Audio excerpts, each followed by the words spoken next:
1,000 years later, on the peaceful island of Motunui, a young girl named Moana feels an unbreakable connection to the ocean. While everyone else fears sailing beyond the reef, the sea seems to have chosen her for a greater purpose, unaware of the incredible adventure waiting ahead. As Moana grows older, her father, Chief Tue, begins preparing her to become the next leader of Motunui. He teaches her that the island provides everything the people need and warns her never to sail beyond the reef. Years earlier, he had lost a close friend to the ocean, and ever since then, he has believed the sea is too dangerous. Moana tries to focus on her responsibilities, helping her people and learning how to lead.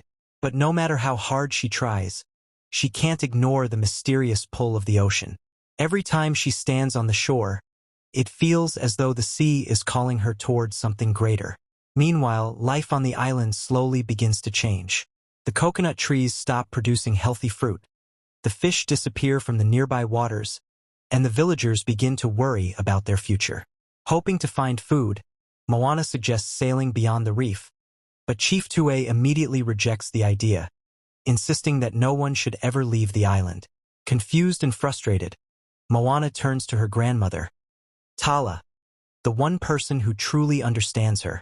Tala reveals a hidden cave filled with ancient voyaging canoes, proving that their ancestors were once fearless explorers who traveled across the vast ocean. She explains that the people of Motunui were never meant to stay in one place forever. They were voyagers who followed the stars until the darkness spreading across the ocean forced them to stop. Not long afterward, Tala becomes seriously ill. Before she passes away, she reminds Moana that the ocean chose her for a reason. She gives Moana the glowing heart of Fiti and tells her to find the legendary demigod Maui. Together, they must return the heart to Fiti and restore balance to the world before the darkness consumes every island. Realizing there is no time to waste, Moana prepares one of the ancient voyaging canoes. With one final look at her home and family, she sets sail into the unknown, beginning the greatest adventure of her life.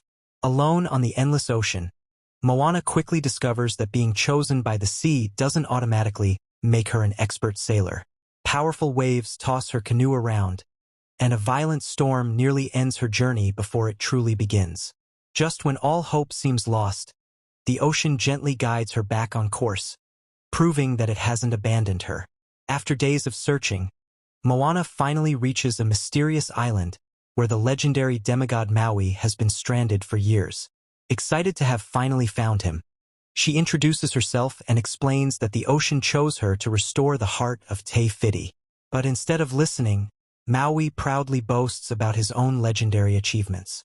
Convinced that Moana is just another ordinary human, he tricks her, steals her canoe, locks her inside a cave, and sails away with the heart. Maui's escape doesn't last long. The ocean has other plans.